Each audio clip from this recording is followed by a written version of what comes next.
Ladies and gentlemen, we're going to talk about Japan, and we're going to specifically talk about macroeconomic overview of Japan. I'm your host Nahid, and today we're going to talk about Japan's economy. Let's dive right into it. First of all, we're going to talk about Japan. It's a small country, very beautiful country in the east of Asia, the most eastern part, and also it's an island nation. But very interesting country. It has a very diverse economic trend. And just letting you know, it's also one of the most countries which has technological innovation, rich history, and successful economic history all over the place. So also there are some important facts about Japan is that it's the second largest foreign exchange reserve, fourth largest economy in the world, and also the fourth largest importer and exporter in the world. With that being said, let's focus onto the unemployment facts of Japan and how it really did back in the day. A few decades ago, when we were checking a chart over here from Statista 2025, we are focusing 1999 to 2023 here, a few decades. So as we can see the chart, that it's a very beautiful chart to see. It's very satisfying to say the least. So from the start, we can see layoffs from the last decade, which is around 4.7%, which increased the unemployment rate up to 5.39%. This happened because in the last decade, there was increase in layoffs and the labor market especially, was very sluggish. And after that, we did see a steady decline due to the reforms of the government intervention, and which helped reform in the last decade, and the losses that were been done in the last decade improved significantly.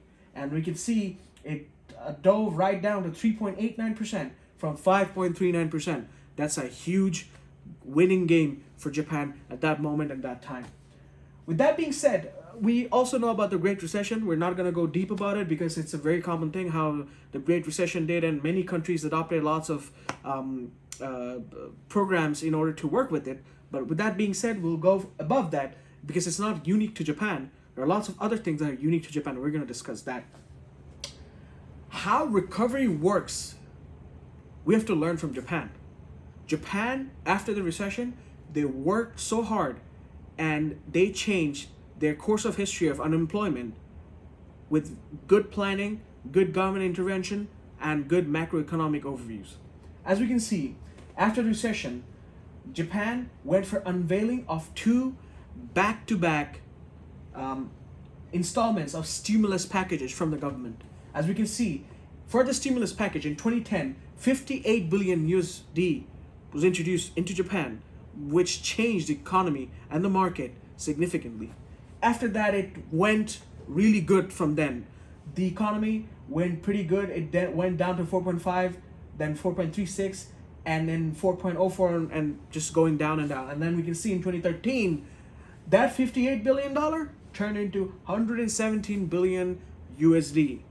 That is a big change for Japan, and it went better and better after that. It happened because of the stimulus package that was introduced and intervened by government really helped Japan structure according to its labor, according to its market, according to its labor market. With that being said, until the COVID-19, it was always better, and unemployment rate was always down. It's one of the lowest actually among many other countries out there. So what is unique about Japan is that in 2002, last decade layoff, we talked about it before, was unique to Japan. It never happened to other countries. And then we can see in 2010, the stimulus package that was introduced really helped Japan how the economy should be reworked. And after that, they had success in it. Then we can see in 2011, there was a bit slug down line for the East Japan earthquake. It was a big earthquake. Lots of lives were lost. Lots of information were lost to. Economy got a little bit of hit, but Japan worked right through it. And then we can see in 2013, the $117 billion stimulus. So we can understand that government early intervention and macroeconomic planning actually made Japan one of the biggest success in unemployment to employment markets. With that being said, let's talk about inflation. Japan had the biggest inflation times two. But you'd be astonished, many countries didn't do as much good as Japan. Japan has a problem, which is a really weird problem, which is deflation in many cases, especially in the years. We can see persistent deflation from 2000 till the Great Recession in 2008. Before that, it was persistent deflation. We can see it was under 0%, which is huge. Deflation was always there. There was never an inflation. Economy needs a bit of inflation to be better, but we can see that there's not much inflation there. Inflation there. After that, Great Recession, we know about Great Recession when we're gonna go through that. And then we can see the Abenomics in 2013 policy package were introduced, which is called Abenomics. This spiked the rapid rise in inflation, and it went up to 3% to its peak, more than 3% actually, which is insane because Japan had never such spike of inflation before. And this helped the oil prices to go up in that time too. But fortunately, after that time, after 2013, the rapid fall in the oil prices deflated the whole economy.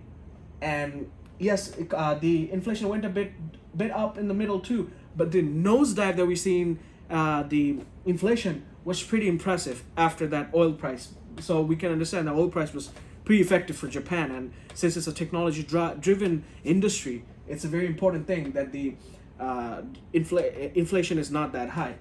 So with that being said, COVID-19 hit and the inflation went a bit down. However, we can see it went up again after 2022 during 2023 because of the rising energy cost, because of the yen depreciation, and 3%, and it was really bad for Japan at that time. Yen dropped significantly, and it was a great challenge for Japan.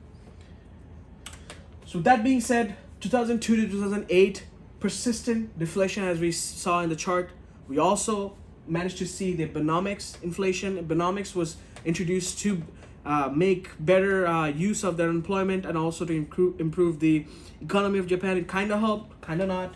And then we come to 2015 where the deflation the inflation went down again because of the oil price deflation. Also, after that too, in 2023, rising inflation is still at large. So inflation was not that smooth for Japan, but also Japan's economy was pretty dynamic as we saw. It went up, it went down. So because of these unique situations, Japan's inflation was probably a difficult one to grasp. With that being said, let's come to the gross domestic product of Japan. The main reason for GDP to rise is because of the service sector Japan has. It has 73.35% of the whole market. Then we come to the manufacturing industry, especially the automotive manufacturing industries like Toyota, Honda, Mitsubishi, all other companies. Then we see agriculture. It's relatively less, but I'll still say it's pretty high. So that being said, most of the taken by service and the manufacturing industry, Japan did well in their GDP. So as we can see, the GDP went down in 90s till 2002 because of the lost decade we talked about earlier. And then following the reforms after the lost decade the government took, it went up again and up to somewhere around 5%.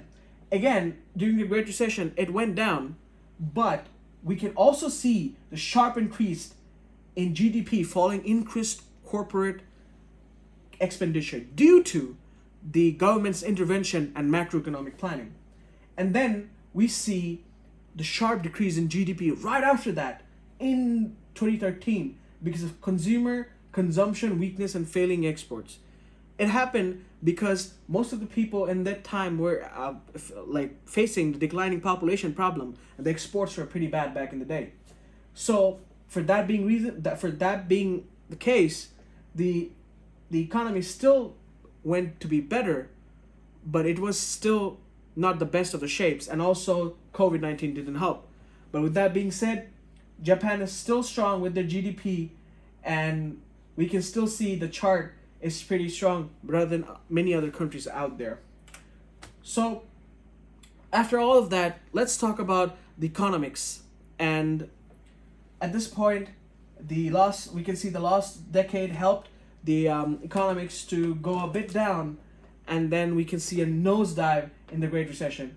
But that's not the important part. Important part of Japan, and the unique part of Japan, is that them introducing economics, them introducing the macroeconomic trends that they used, the government intervening, we can see the huge jump from that point onward to the 4% margin, which is huge in 2010, and it was kind of stable from there because of the economics. The fluctuation did occur because there was because the market was kind of dominated by the outside countries, and they influenced a lot in the economic inflation. In COVID-19, it went back down again, but again after COVID-19, Japan came right back up to its peak again. That being said, economic growth of Japan has been very strong. They had their downfalls during the most common problems that many other countries had. The only unique problem that we can see is the last decade of Japan and also their declining population. But with that being said, it was stable all along. Japan's economy was strong all along. So we can see the per capita of Japan is bouncing around 34,000 to 36,000. 2023 was marked as 34,000 USD, and it's the 22nd among OECDs. And population growth was minimal, but after 2010, the population declined to such a extent which helped inflate the prices again. And 15.2% of GDP growth from 2023 to 2003 to 2023. In these decades, the GDP growth was 15.2%. This is a very strong number for lots of countries out there. And for Japan, it's a very strong number. Many countries couldn't achieve as much that Japan did. And also an 18.2%, which is a higher number. Lots of countries couldn't manage that amount too, which is per capita income of Japan. So, in conclusion about Japan, I'm gonna say is that this country is accustomed to deflation from 90s till this day, and inflation has been always been less for Japan. It was never the biggest point of Japan, and yes, the last decade had its lasting effects on Japan for a long time, especially the population decline. Then the country is also demographically challenged, and the natural disasters and global phenomena did affect it here and there, but the labor market shortage and the natural resources shortage was biggest part of Japan's economy. But they still worked hard. They still managed to find plans and strategies to implement that and made sure that that wasn't the case. After that, the unique macroeconomic trends were one of the most important parts that really helped Japan grow up. So we can see that Japan's economy is resilient and yield curve controlled. And this government of Japan helped make sure that happened. They had a big role in managing the economy of Japan. With that being said, I thank you all for coming to my research. I hope the research is enough for you to understand how Japan's economy is diverse, resilient, and strong. Thank you so much.